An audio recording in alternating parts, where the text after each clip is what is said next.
उत्तर प्रदेश के हाथरस जिले में 2020 में हुए बहुचर्चित बिटिया कांड ने देश और प्रदेश की राजनीति को हिलाकर रख दिया था। इसको लेकर सियासत इतनी गर्मा गई थी कि विपक्ष और उत्तर प्रदेश की योगी सरकार आमने सामने आ गई थी। राहुल गांधी एक बार फिर उसी पीड़ित परिवार से मिलने उनके गांव बुलगढ़ी पहुंचे।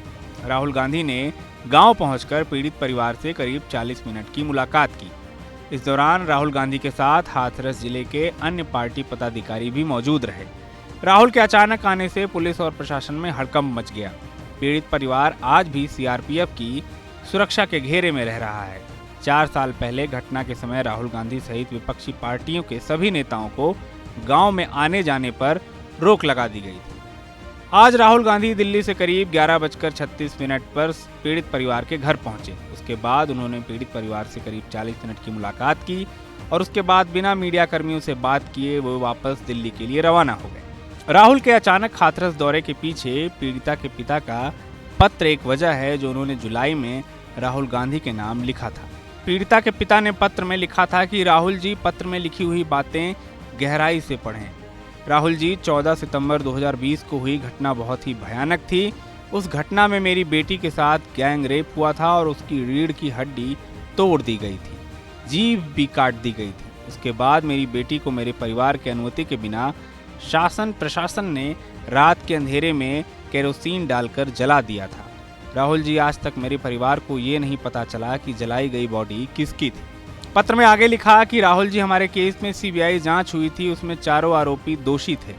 सीबीआई की चार्जशीट में सभी दोषी होने के बावजूद ट्रायल कोर्ट ने 3 आरोपियों को बिल्कुल बरी कर दिया और एक आरोपी को केवल 304 SC/ST एक्ट में सजा सुनाई। सांसद जी आपको बताना चाहता हूं कि प्रदेश सरकार ने मेरे परिवार के किसी सदस्य को नौकरी देने का वादा किया था, लेकिन अभी तक ना नौकरी दी गई और ना ही घर।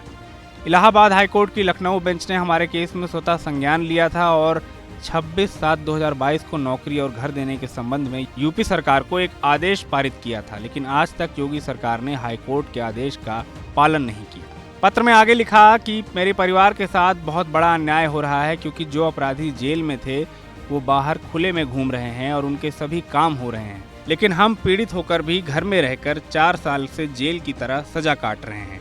अगर ऐसा ही चलता रहा तो भविष्य में हमारा पालन पोषण कैसे चलेगा? राहुल जी हमें न्याय दिलाने का काम करें।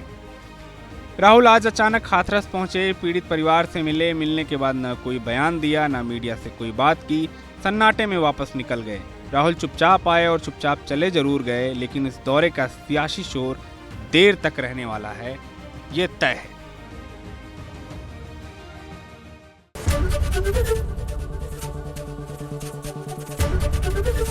एबीपी गंगा, खबर आपकी, जुबान आपकी।